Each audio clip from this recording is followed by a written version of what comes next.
Hello, my name is Taylor Kells from the University of New England, Masters of Public Health. The evidence-based program I have chosen is the Graduated Driver's Licensing Program. The GDL is a program designed for teens to help them gain experience in their early driving stages before they can receive full driving privileges. The program is designed to help reduce total number of motor vehicle crashes among teens, and also the overall number of fatal motor vehicle crashes. The GDL implements laws that have been proven to decrease the rate of total and fatal motor vehicle crashes. The laws implemented vary state by state, but overall, the goal for each state is the same: to keep teenagers safe. Let's take Rhode Island and Florida for example. The minimum age in the learning stage for Rhode Island is 16 years. For Florida, it's only 15. For the nighttime restrictions, in which the teen cannot drive at this time, Rhode Island is 1 a.m. to 5 a.m., and Florida is 11 p.m. to 6 a.m. for 16-year-olds and 1 a.m. to 5 a.m. for 17-year-olds. By comparing both of those states, we can see that some rules and regulations can vary state by state. The target population for the GDL is focused on teenagers who have just become eligible to receive their learner's permit, which could be ages 15 to 18 depending on your state. The GDL also should focus on parents of the teen. The parent should be on board with the rules and regulations that the teen is to follow. That way it makes it easier on the teen. The goals of the program are to make sure that the message of safe driving can be fully reached by the teen. The GDL is designed specifically to ensure that teenagers not only know what they're doing behind the wheel, but to make sure they know how dangerous it can be in different situations. Ultimately, the goal is to reduce rates of motor vehicle crashes and fatalities. The focus statement will attempt to prove whether or not the Graduated Driver's Licensing Program is successful in reducing the amount of overall crashes among teens. Social factors that surround the target audience and have an influence can be a number of things. We can say that demographics are a social factor. The first are age differences. Are 16-year-olds mature enough to handle these rules and abide by them? Continuing to stress the importance of following guidelines and rules to practice safe driving for teens, and also to help avoid distractions. Region differences are also a factor. Are stricter laws in different areas showing better results? Are stricter laws in Rhode Island showing better results than Florida? Florida does not restrict passengers in the car for teens, but Rhode Island does. Should we have the same laws across the board instead of state to state? Results must be in favor in regards to Rhode Island not allowing passengers in the car, which means that no additional teens can get injured. Another factor is the income and poverty differences.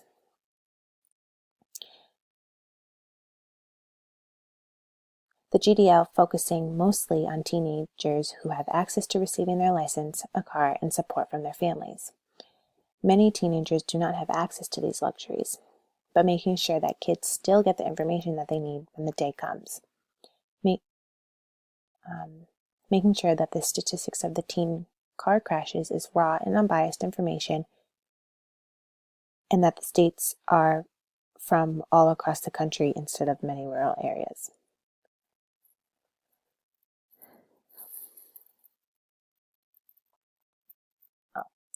Motor vehicle crashes are the leading cause of death in teens. This must be a community priority.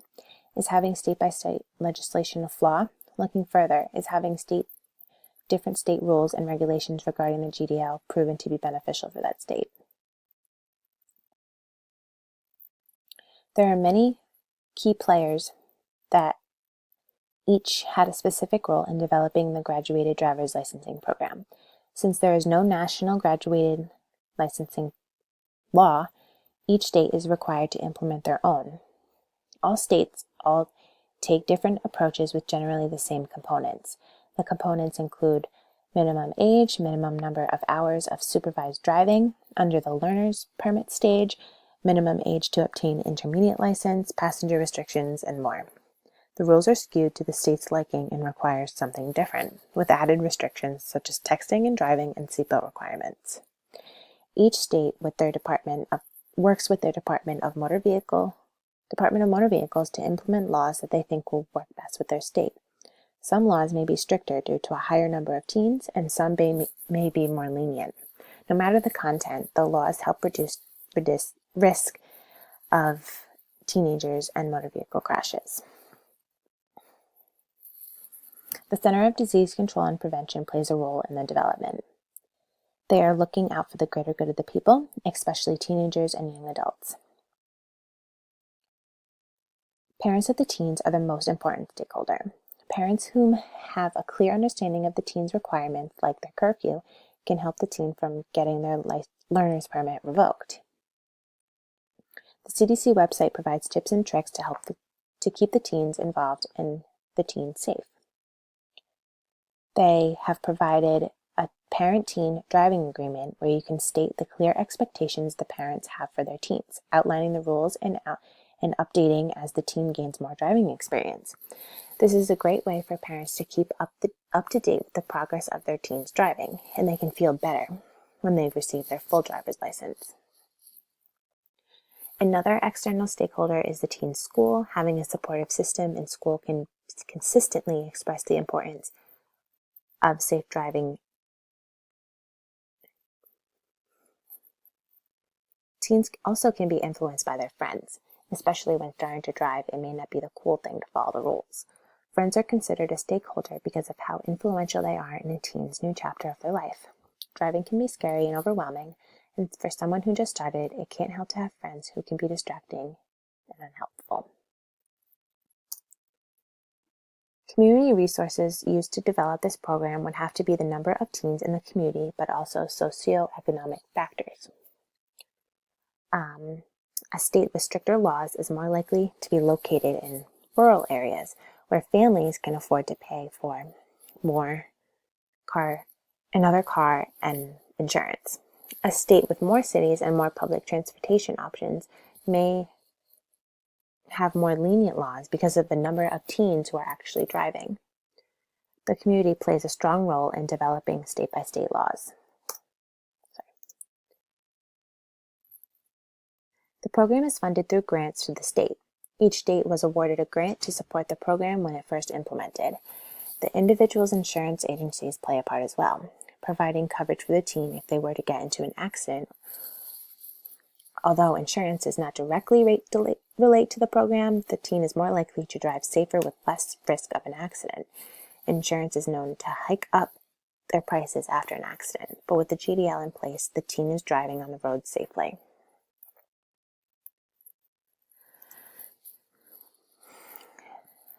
The graduated driver's licensing program seems to hit all the points in regards to an ethical reasoning and approach. The GDL encourages parental guidance and involvement through the teen's first stages. Other laws in the state of Rhode Island regarding minors and an example of STD testing do not need parental consent. To think a teenager knows all about STDs and what to do and who to go to is a huge ethical concern. The GDL more than encourages parental guidance, it recommends the parents sit down with the teen and schedules out their driving lessons or times that they can spend together.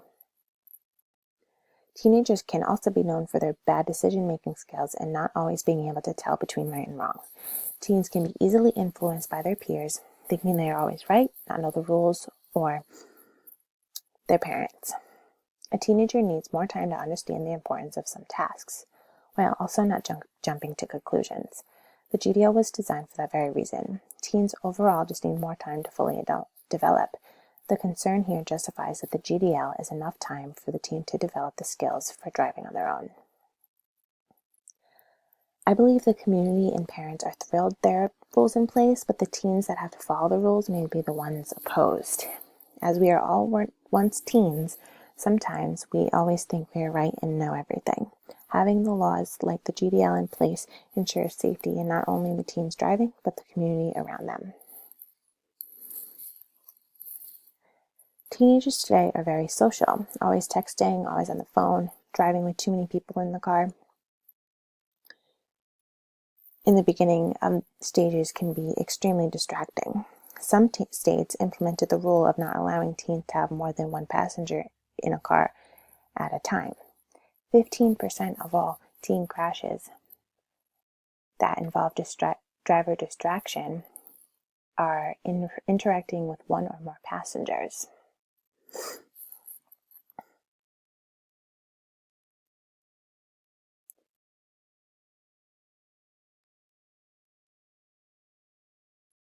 I truly believe this was enforced to prevent the teen from becoming too distracted on the road.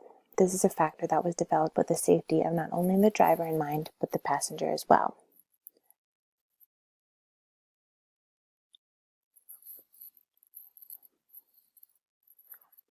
Economic factors for implementation of the program can include the rising cost of car insurance. If a teen gets into an accident because they are not properly trained on how to drive, the family's insurance could possibly skyrocket. Providing the teen with safe driving at minimal cost could help the family overall, reducing risks of crash. Overall, the GDL was put into place for the safety of the teens getting behind the wheel. Cell phone usage restrictions were put into place because of the overwhelming high demands for cell phones in teenagers today. There are so many different factors that can explain why the GDL was put into place, but overall the important factor is safety. Since the Graduated Driver's Licensing Program is a state law, the message may be somewhat easier to market. All teens are required to attend driver's education, where they take a class for a week or so and learn the rules, regulations, and laws regarding to driving. Advertisements on television could be helpful. A catchy logo or a song could help the GDL ringing in the teens' heads. I know that I can always tell when a commercial on TV is an anti-smoking ad or an ad to get tested. This could help to make sure the teen knows it is important. In terms of getting the message out to my community, I would involve the schools, possibly providing after-school programs where teens can learn more about the GDL, and even driver's training if it's not always available at home. Having support from parents and their school is important in conveying the safety factors of the program. The main reason this program was successful was because of the decline in motor vehicle crashes in teens and even a decline in fatal motor vehicle crashes. The researchers found that the rate of 15 to 17-year-old drivers killed in single vehicle crashes dropped after states adopted graduated licensing laws. The short-term effect of the program would pertain to the teens. They may be more resistant to the program, for which they have to follow even more rules than they already do. But in terms of long-term outcome, they will be happy that they had this sort of protection when they first started driving. A positive outcome is quite obvious, ensuring safety in teens and everyone who may be sharing the road with them, while also lowering crashes and fatality rates. A negative outcome could result in teens not wanting to follow the rules and going completely against them, like staying out past the curfew, driving with multiple people in the car, and so on. But with the support of their family and the schools, I think this could be prevented. Since the program is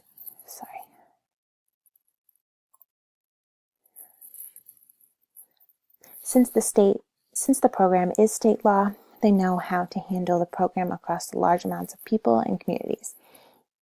Each year, a new influx of teens is provided with information on how they can learn how to drive. And I think each state has enough resources to successfully go through with this. I don't necessarily think there is a way to make the program any bigger, unless the government were to take this program upon themselves and make national laws across the country.